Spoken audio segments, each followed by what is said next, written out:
السلام علیکم۔ خبروں سے آگے وائس آف امریکہ کے اس پروگرام کے ساتھ میں ہوں خالد حمید، اور آج ہم بات کر رہے ہیں افغان مہاجرین کی پاکستان سے جبری ملک بدری پر۔ تو پہلے یہ دیکھ لیتے ہیں کہ اس ملک بدری کی وجہ کیا بنی۔ پاکستان میں پچھلے کچھ عرصے سے دہشت گردی کے حملے ہو رہے تھے۔ پشاور سے شمیم شاہد کی رپورٹ کے مطابق پاکستان میں حکام کا الزام ہے کہ افغانستان کی سرزمین کو پاکستان کے خلاف کارروائیوں اور دہشت گردی کے لیے استعمال کیا جا رہا تھا۔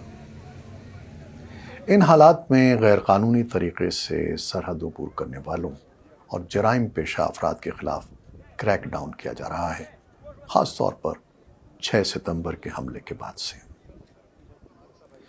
یہ بھی اطلاعات ہیں کہ پاکستان میں بڑھتی ہوئی مہنگائی اور بے روزگاری کے باعث بھی بڑی تعداد میں افغان مہاجرین خود واپس جا رہے ہیں۔ کراچی میں ہماری نمائندہ سدرا ڈار کے مطابق ملک بھر کی طرح کراچی سے افغان مہاجرین کی گرفتاریاں شروع ہو چکی ہیں۔ انسانی حقوق کی تنظیموں اور وکلاء کے مطابق اب تک 600 سے زائد افغان شہریوں کو گرفتار کیا گیا ہے۔ یہ بھی الزام لگایا جا رہا ہے کہ جن افراد کو حراست میں لیا جا رہا ہے ان میں اکثریت ان مہاجرین کی ہے جن کے پاس شناختی دستاویزات موجود ہیں۔ سندھ کے نگراں وزیر داخلہ بریگیڈیئر ریٹائرڈ حارث نواز کا کہنا ہے کہ کراچی میں اس وقت سب سے زیادہ غیر قانونی تارکین وطن موجود ہیں جو بلوچستان کے راستے یہاں آتے ہیں۔ ان کا کہنا ہے کہ یہاں پہلے سے موجود ان کے خاندان یا عزیز جن کے پاس POR کارڈ موجود ہیں وہ انہیں نہ صرف پناہ دیتے ہیں بلکہ ان کی معاونت بھی کرتے ہیں۔ وائس آف امریکہ سے گفتگو میں حارث نواز کا کہنا تھا کہ ایسے بھی کئی کیسز ہیں کہ جن میں ایسے لوگوں نے غیر قانونی افراد کے جعلی کارڈ بنوانے کی کوشش کی، اور ان کا کہنا تھا کہ یہی لوگ چوریوں، ڈکیتیوں، منشیات فروشی، دہشت گردی اور دیگر جرائم میں ملوث ہیں۔ ان کا کہنا تھا کہ یہ اس وقت بہت بڑا مافیا ہے۔ بریگیڈیئر ریٹائرڈ حارث نواز کا کہنا تھا کہ نگراں حکومت نے یہ ذمہ داری لی ہے کہ ایسے افراد کو نکالا جائے۔ نگراں صوبائی حکومت یہ لائحہ عمل طے کر رہی ہے کہ کیسے ان غیر قانونی افراد کو پکڑنا ہے، ان کی تصدیق کرنی ہے اور پھر انہیں سرحد پار بھیجا جائے گا۔ انہوں نے مزید کہا کہ اس کے علاوہ جو جعلی کارڈ اور دستاویزات انہوں نے بنوائی ہیں وہ نادرا سے تصدیق کرائی جا رہی ہیں۔ نگراں وزیر داخلہ کے مطابق جن کے پاس اصل کارڈ ہے وہ یہاں رہ سکیں گے، لیکن جرائم میں ملوث اور غیر قانونی افراد کو ڈیپورٹ کر دیا جائے گا۔ مختلف اندازوں میں یہ دعویٰ کیا جاتا ہے کہ اس وقت پاکستان میں رجسٹرڈ اور غیر رجسٹرڈ افغان مہاجرین کی تعداد 30 لاکھ سے زائد ہے، جن میں لگ بھگ 14 لاکھ مہاجرین کے پاس حکومت کے جاری کردہ قانونی دستاویزات موجود ہیں۔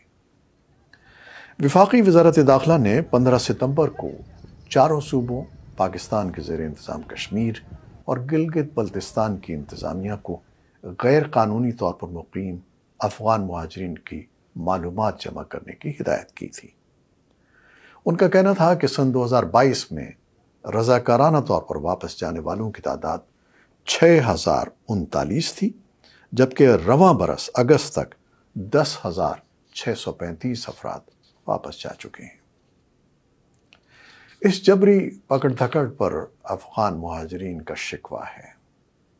ان کا کہنا ہے کہ اتنے سال ہمیں پاکستان میں رکھا، اب بے عزت نہ کریں۔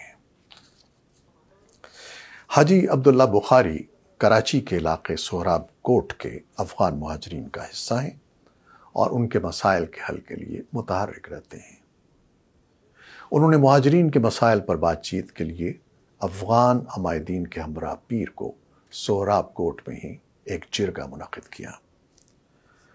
وائس آف امریکہ سے بات کرتے ہوئے حاجی عبداللہ بخاری کا کہنا تھا کہ اس میں کوئی شک نہیں ہے کہ حکومت پاکستان نے اور عوام نے ہمیں 40 سے 45 برس اپنے ملک میں رکھا اور پناہ دی، لیکن اب اس طرح ہمیں بے عزت نہ کریں۔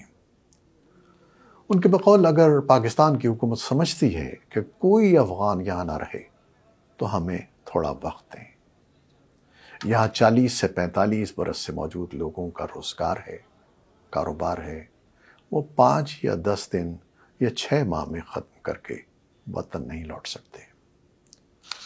ان کا مزید کہنا تھا کہ جس طرح بے گناہ افراد کو گرفتار کیا جا رہا ہے اس سے مسائل میں اضافہ ہو رہا ہے۔ جو افراد غلط طریقے سے پاکستان سے آئے ہیں ان کے خلاف ضرور کارروائی کی جائے، یعنی جو افراد غلط طریقے سے پاکستان آئے ہیں ان کے خلاف ضرور کارروائی کی جائے، لیکن ہمیں اس طرح بے عزتی برداشت نہیں ہے۔ اقوام متحدہ کے ادارے برائے مہاجرین UNHCR نے پاکستان میں غیر قانونی طور پر مقیم افغان مہاجرین کی پکڑ دھکڑ پر تشویش کا اظہار کیا ہے۔ افغان ریفیوجیز کمشنریٹ نے بھی اس پالیسی پر نظر ثانی پر زور دیا ہے۔ افغان مہاجرین کا الزام ہے کہ انہیں قانونی دستاویزات اور رجسٹریشن کے باوجود زبردستی ملک بدر کیا جا رہا ہے، لیکن حکومت پاکستان نے ان الزامات کی تردید کی ہے۔ UNHCR کے ترجمان قیصر آفریدی کے مطابق رواں سال رضاکارانہ طور پر وطن واپس جانے والے مہاجرین کی تعداد پچھلے سال کی نسبت زیادہ ہے۔ ان کے بقول رواں برس غیر قانونی طور پر مقیم 50,000 سے زائد افغان باشندے تورخم کے راستے واپس افغانستان چلے گئے ہیں۔ قیصر آفریدی کے مطابق غیر قانونی طور پر مقیم افغان مہاجرین کو افغانستان کے قومی شناختی کارڈ تذکرہ پر واپس جانے کے لیے 3 دن کی مہلت دی جا رہی ہے۔ قبائلی ضلع لڈی کوتل کے سینئر صحافی مہراب آفریدی نے رابطے پر وائس آف امریکہ کو بتایا کہ تذکرہ پر افغانستان واپس جانے والوں میں اکثریت بے روزگار یا پولیس کی پکڑ دھکڑ سے تنگ آنے والوں کی ہے۔ انہوں نے کہا کہ مرد حضرات کے ساتھ ساتھ خواتین اور بچوں کی بھی بڑی تعداد واپس جا رہی ہے۔ پشاور ہی میں مقیم ایک افغان تاجر نے نام ظاہر نہ کرنے کی شرط پر وائس آف امریکہ کو بتایا کہ ہزاروں افغان شہریوں کے پاکستان میں اربوں روپے مالیت کے اثاثے ہیں، لہٰذا حکومت پاکستان کو چاہیے کہ انہیں اپنے اثاثے واپس لے جانے کی بھی اجازت دے۔ پشاور کے ایک سینئر صحافی اور تجزیہ کار فرید اللہ خان کا کہنا ہے کہ زیادہ تر افغان باشندے معاشی اور کاروباری طور پر کافی مستحکم ہیں، اور اگر یہ لوگ واپس چلے گئے تو ان کی واپسی سے پاکستان ہی کو نقصان پہنچ سکتا ہے۔ انہوں نے کہا کہ حکومت کو ایک ایسی پالیسی وضع کرنی چاہیے جس سے ملک کی معیشت کو نقصان نہ پہنچ سکے۔ ان کے بقول غیر قانونی طور پر رہائش پذیر لوگوں کو تذکرہ پر واپس جانے کے لیے بھی ایک مخصوص مدت دینی چاہیے، اور جب یہ لوگ واپس چلے جائیں تو پھر واپسی کے تمام راستوں کو بند کر دینا چاہیے۔ تو جناب آپ نے حکومت کا موقف بھی سن لیا اور افغان مہاجرین کے شکوے اور اعتراضات بھی سن لیے۔ کیا ہونا چاہیے؟ آپ اپنی رائے دیجیے گا۔ خالد حمید کو اجازت دیجیے۔ اللہ حافظ۔